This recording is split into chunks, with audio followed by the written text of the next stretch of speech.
познакомился с какими-то гастарбайтерами. У него забрали телефон. Он вернулся обратно в Минск. Потом еще 2 месяца катался по Беларуси, и все-таки мы его вывезли обратно в Париж. Мало кто знает, что этот интеллигентный человек еще и учит детей.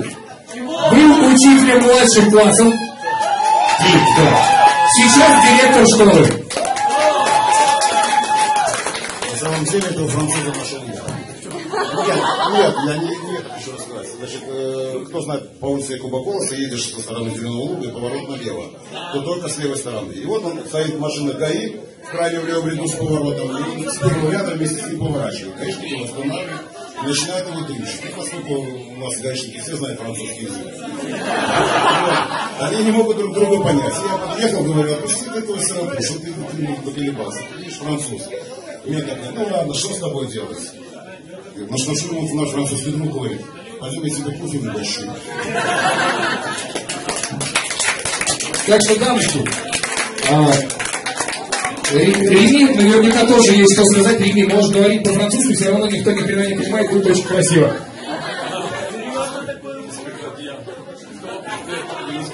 Скажите, что по-французски?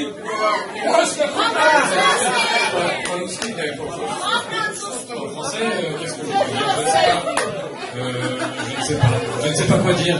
Je ne sais pas quoi dire du tout. Vive les motards. Vive les motards. Vive les femmes. Что? Cherchez les femmes.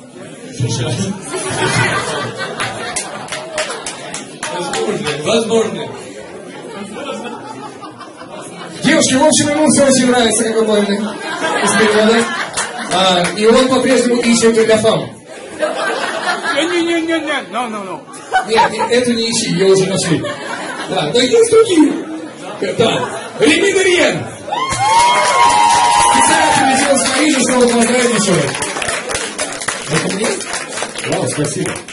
А давайте тогда песню про друга, потому что настоящего друга мы нашли здесь, отвезли его во Францию, но он все равно вернулся. Поехали. А он с Савой там еще зависит надолго. Кто?